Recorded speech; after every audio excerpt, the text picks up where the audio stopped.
To the untrained eye, this grass found in a marshy area might look all the same. It might look like the grass on your yard, but to Mi'kmaq knowledge keepers like Tuma Young, it's where medicine grows. Whenever I ask people, what is the Mi'kmaq name for sweetgrass? Because I'm always wanting to preserve the language and keep using it and stuff like that. But we don't know what the name is. So I have asked folks in Geskabekia, they call it Welchimagawe Msigo, the grass that smells good. And Eskisoni, they call it sweet day, which is really anglicization of the word sweet hay. So when I looked at the Alphonse Metallics Dictionary, he writes that sweetgrass is called Gejimsigo, or the great grass. And that's used, in the old days was used in Ilsibuktuk. I've since found out that it was also used in Wegoma, where my family is from.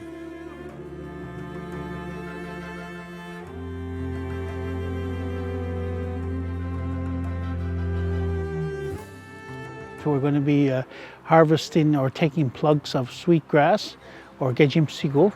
And it's a lovely sunny day. It'll show off the green sheen of the Gejimsigo, and we'll be able to collect a few plants here. Tuma's life and relationship with sweetgrass and plant-based medicine is a good example of Netukulimk in action. Netukulimk begins when a person learns to weave respect, responsibility, relationship, and reciprocity into every aspect of their life. I usually just have a little prayer that I say.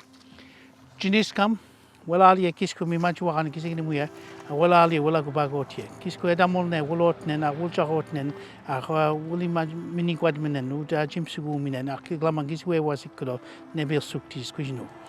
Kisku edamol ne gini mine wantaho di kisik swat ne dan koi mugisa se wat ne melgigno di glaman gisa se wates ne dan koi nuda sa se watasin. Asidu on dam kaman nentes ne dan telis to it. Not liach. And I just spread it around. What I like you to do is to pick 22 strands. And then once you pick 22 strands, I tell people move at least a foot or two away. So don't overpick in one spot. And then the reason why you pick 22, you're going to make a braid, and the braid has 3 braids, 3 stems. Each one of those will have 7 stems. The 7 represents the 7 sacred teachings of the Mi'kmaq people. We're going to braid. Some people wait till it's dry to braid. Some people braid when it's wet like this or damp. I tend to braid like this when it's kind of damp like this or just fresh, because it'll dry like this and it'll dry tight. It might dry and you can get it tight. Whereas if you wait till it's dry, you have to moisten it up to make it pliable. And that's our first braid. People use these for a variety of purposes. They use them for smudge, to clean the air.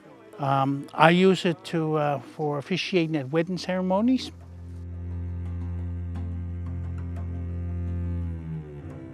There's 2 types of medicine people in Mi'kmaq communities, Unu communities. One is that you have the spiritual folks. The ceremonial folks, they do the ceremonies, the sweat lodge keepers, the pipe carriers, etc. type of thing. They do the ceremonies and they use medicines for those purposes. The other type of medicine people is what we would call herbalists, almost like a first aid kit type of thing, the deal with the everyday ailments, the scratches, the broken bones, etc. My name is Evan Simon.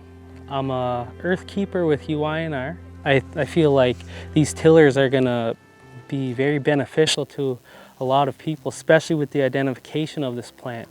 Because it's nice to, come out here and everything, but sometimes for like elders or just people that can't get a drive or whatever, it'll be easier to access it in the communities. And to learn more about this species so far, today it's going good. I'm relearning a lot of what I've been taught. After the group finished picking sweetgrass in the field, Tuma invited them to his home, where he has turned his front yard into a natural garden, free of ornamental plants.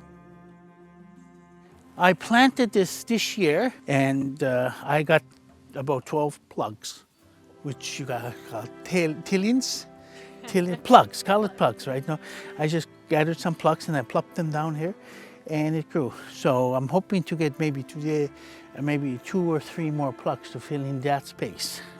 If you cut it rather than pull it up by the roots, then you can get 2 harvests out of this. It's almost ready for harvest now. You can cut it, and it still can grow a little bit longer, but next year it'll be better, type of thing. So because of the limitations on where we can get this, it's becoming more and more difficult to access peacock in the natural places. There was a spot in Grand Narrows that we used to harvest for hundreds of years, and then when they built the Grand Narrows Bridge, they destroyed that spot. And then we moved over to Little Narrows. There was an old lady that used to allow us to go over her property down into back and into the marsh. And then when she died, her estate was sold to Americans, coming in buying them. And then when they were there, they started saying, "What are you doing? This is our property," and stuff like this. And it's getting difficult. And sometimes elders are just like, this is not worth it. So I'm growing it here so that, I can show people that you can grow it and harvest it. The Mi'kmaq worldview has always been that land and resources are not commodities to be bought and sold, but are gifts from the Creator. This view is different from the Western view of land. Part of the work we all do is that I think about those archaeologists, that go around digging up, and they would always find shards of pottery shards.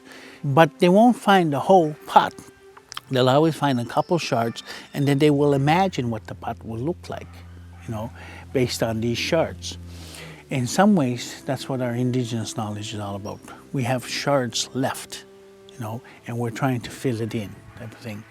Because that's one of the greatest damages that colonization has done, is that we lost almost 90% or more of our indigenous knowledge. So what we're trying to do is look at it. Fortunately, we have stories, we have language, we have ceremonies, we have songs, we have chants, we have dances, we have the worldview. And that's where we can reinterpret and bring it back in a contemporary context. So that's part of what we're doing here.